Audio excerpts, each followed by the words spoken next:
आज बिल्कुल देखिए, ये हलफनामा केजरीवाल के आने वाले दिन कैसे होंगे उस पर निर्भर करता है, क्योंकि कल सुप्रीम कोर्ट में अरविंद केजरीवाल को लेकर एक अहम सुनवाई होनी है, जिसमें अरविंद केजरीवाल की तरफ से जमानत को लेकर गुहार की गई थी। हालांकि आज जब ईडी ने इस हलफनामे को दायर किया, उसमें साफ तौर पर बोला है कि अगर इस तरीके से किसी राजनेता को चुनाव प्रचार के लिए जमानत दे दी जाएगी तो एक गलत तरीके से मैसेज जाएगा। हालांकि पूरा एक टाइम चार्ट ईडी ने अपने इस हलफनामा में भेजा कि पिछले 5 सालों में 123 चुनाव इस देश में हुए। कई ऐसे राजनेताओं का भी जिक्र किया जिन्होंने जेल में रहकर चुनाव लड़ा, हालांकि उन्होंने जीत भी हासिल की। तो ईडी की मंशा इस पूरे हलफनामे में यही बताने की थी कि अगर राजनेता जिनके ऊपर भ्रष्टाचार के आरोप लगे हैं उनको अगर जमानत दे दी जाती है तो कहीं ना कहीं ये मिसाल गलत होगी। ये मिसाल इस लिहाज से भी गलत होगी कि आगे जाकर कोई भी राजनेता कोर्ट में इस बात को लेकर रख सकता है कि वो चुनाव प्रचार करना चाहता है, तो ऐसे में कोई भी एजेंसी किसी राजनेता के खिलाफ कार्रवाई नहीं कर पाएगी। और भारत एक ऐसा देश है जहां पर कुछ महीनों में किसी ना किसी चीज को लेकर चुनाव होते ही रहते हैं। तो तकरीबन 44 पेजों का ये ईडी का हलफनामा है जो कि सुप्रीम कोर्ट में दायर किया गया है। सुप्रीम कोर्ट अब इस हलफनामे को भी ऑन रिकॉर्ड लेगी और उसके बाद कल जब सुनवाई होगी अरविंद केजरीवाल को लेकर तो इस हलफनामे को लेकर भी इस पूरे मामले में चर्चा की जाएगी। साथ ही आपको यह भी बता दें कि कल का दिन अरविंद केजरीवाल के लिए इसलिए महत्वपूर्ण भी है क्योंकि ईडी कल चार्जशीट भी दायर कर सकती है। तो चार्जशीट से पहले हलफनामा ईडी की तरफ से कोर्ट में दे दिया गया और जो सोर्सेज से जानकारी मिल रही है कि चार्जशीट जो दायर की जाएगी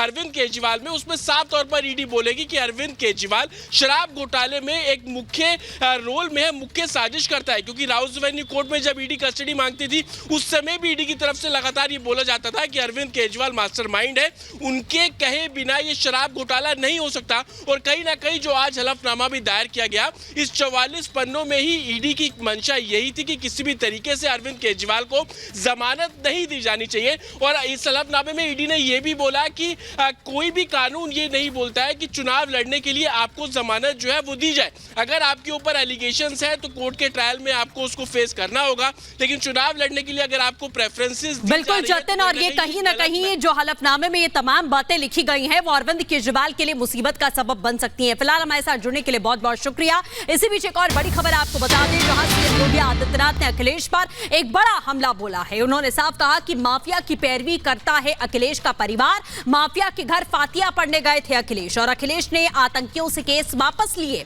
ये सीएम योगी आदित्यनाथ ने साफ तौर पर तंज कसे हैं अखिलेश यादव पर। ये समाजवादी पार्टी क्या ये राजनीति करेगी? और इसको तो जनता जनार्दन के बीच जाने का कोई अधिकार ही नहीं है, क्योंकि इन्होंने नैतिकता खो दी है। जब सत्ता में थे खूब लूट खसोट किए, परिवार के सिवाय किसी को इन्होंने बख्शा नहीं। और पैरवी किसके करते थे? 2 प्रकार के लोगों की पैरवी करते थे, या तो अपने परिवार की या आतंकवादियों की और माफिया और अपराधियों की। आप सोचो, हर बड़ा अपराधी, हर माफिया सपा का शागिर्द था कि नहीं था? था ना। आप सोचो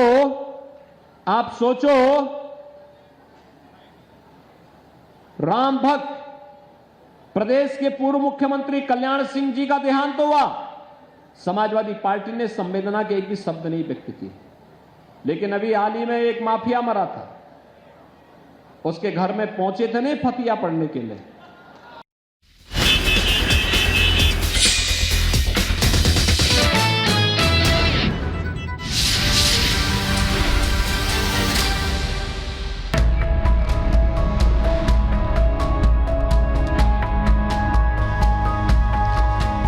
नमस्कार, रोड से रिपोर्ट लेकर हरदोई से मैं आपके साथ सुमित चौधरी। रिपब्लिक भारत की टीम देश के अलग अलग हिस्सों में पहुंच रही है और लोगों से हम जानने की कोशिश कर रहे हैं कि वहां के आखिर लोकल मुद्दे क्या हैं, वहां की समस्याएं क्या हैं।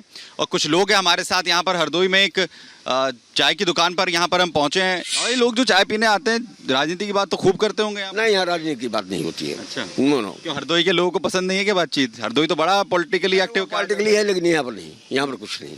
अच्छा, तो क्या माहौल है हरदोई का, कुछ बताइए थोड़ा। माहौल क्या माहौल है, सब लोग एकदम सन्नाटे में है, कोई बता नहीं रहा है, कुछ पता नहीं चल पा रहा है। आप कह रहे हैं कि सरकार समस्याएं नहीं सुन रही है? सब सुन ही रही है। अरे भाई, कितने चैनल वाले जो हैं, प्राइवेट चैनल वाले हैं, क्या उनके कान में नहीं पहुंचती? कान में पहुंची और उसके बाद वो भी नहीं हो पा रहा है। तो क्या है, ये आपको वोट देंगे? और यहाँ पर जो समस्या है उनके बारे में भी सुनते हैं या नहीं सुनते हैं? हैं? यहाँ जो समस्या है, एक तो आपकी समस्या हो गई और जो लोकल लोगों की समस्याएं हैं तो उनके क्या हाल है? हमको रोड मैप से और मंदिर और मस्जिद से कुछ लेना देना नहीं, वो मेरा पेट नहीं भर देगा। अच्छा। जनता का जो मेन चीज है कि क्या उस चीज को कमी है उसको हम पूरा करें। न कोई नौकरियां न कुछ, 3-3, 4-4 लाख नौकरियां उसी तरह पड़ी है, न निकाला जाता है, निकाला जाता है तो वो ब्रेक हो जाती है। तो क्या फायदा है? जनता इससे बड़ा परेशान है भैया। हाँ भाई साहब, क्या नाम है साहब? मेरा रामजी यादव। क्या करते हो यादव जी? गाड़ी चलाते हैं। गाड़ी चलाते हो हरदोई में ही? जी। दूर दूर जाते हो गाड़ी लेके? तो क्या माहौल है हरदोई का? ठीक चल रहा, सब बढ़िया, सब अच्छा चल रहा। अब की बार 400 पार है बीजेपी सरकार। अब बाबा जी तो कह रहे थे कि कोई सुन ही नहीं रहा है यहाँ पर। सब सुन रहे हैं, सुन क्यों नहीं रहा भाई? अच्छा फायदा हो रहा है कुछ? फायदा हो रही है, अच्छा काम कर रही सरकार। अच्छा, और क्या, मिल रहा है रोजगार वगैरह, रोटी पानी सब, राशन सब टाइम से मिल रहा है? 2-2 बार राशन मिल रहा है, और क्या मिलेगा? क्या महंगाई बहुत तगड़ी है? कुछ नहीं, महंगाई तगड़ी है। उतना काम भी, उतना पैसा भी तो ठीक ठाक मिल रहा है, तो महंगाई क्या तगड़ी है? जमीनी माहौल बहुत खराब हुआ है। हाँ। समस्या जा है, न कोई नौकरी है न चाकरी है। खाली 5 किलो गेहूँ थोड़ा जिंदगी पार हो जाए।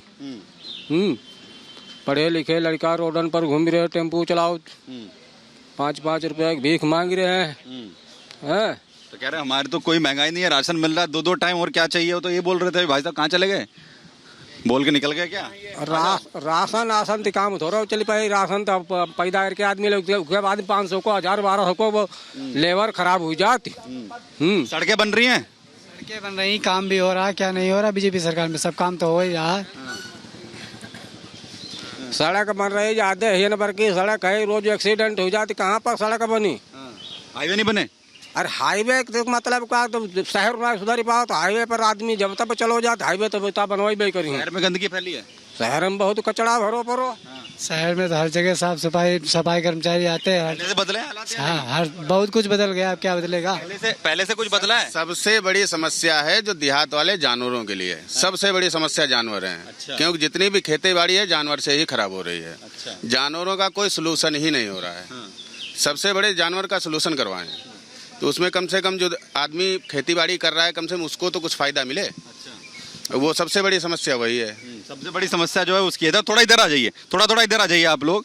वो कह रहे हैं कि जानवरों की समस्या है, कोई कह रहा है महंगाई की, और कह रहा है कोई इनकार कर रहा है। ऐसे समस्या आखिर में है कहाँ, और क्या समस्याएं हैं?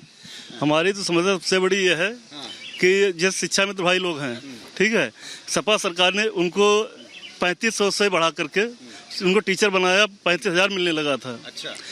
फिर इन्होंने क्या किया, 10,000 पे लाके छोड़ दिया। उसके बाद में इतनी बार उनसे मुलाकात की, ये सब आदमी परेशान है, लेकिन कभी 10 पैसा उन्होंने नहीं बढ़ाया। बस एक रटा है, मैंने तो 3500 से इनका 10,000 कर दिया, 3500 10,000 कर दिया। जब 35,000 से 10,000 पे ला दिए तुम, वो नहीं दिख रहा है उस पे, मतलब नहीं बोल रहे हैं। बोलना चाहिए, पैसा बढ़ाना चाहिए, नहीं बढ़ा रहे हैं। पता नहीं कौन सी दुश्मनी, सीधा एक ठप्पा लगा दिया, तुम सपाई हो, और फिर तुम वोट भी चाहते हो। पूरी जनता, पूरी सपा, जो हम शिक्षा में थे सब इनके साथ में आए। पिछली बार इनकी सरकार अच्छी से बनवाई, लेकिन 10 पैसे तक इन्होंने बढ़ाया होता तो हम लोग खुशी होती, चलो कम से पूरा हमने प्रयास किया, इनके साथ में अच्छी सरकार बनी, और मुझे 10 पैसे। ये मुद्दे जो है राज्य सरकार के भी हैं। अब जो चुनाव हो रहा है लोकसभा का हो रहा है, तो ये मुद्दा वहाँ इम्पैक्ट करेगा। मोदी जी ने बोला था बनारस में कि इनकी समस्या मेरी समस्या है, लेकिन उन्होंने क्या किया? अब जो उनकी समस्या है तो उसको हल करना चाहिए था। हाँ बिल्कुल। माहौल गर्मी तो बहुत ज्यादा है, लेकिन चुनावी माहौल की गर्मी इस बार काफी कम दिख रही है। मेन मुद्दे हैं जो अभी जैसे भाई साहब ने कहा, जो अपने युवा साथी हैं उनका रोजगार का मुद्दा पॉइंट तो है, वो कहीं ना कहीं इम्पैक्ट कर रहा है।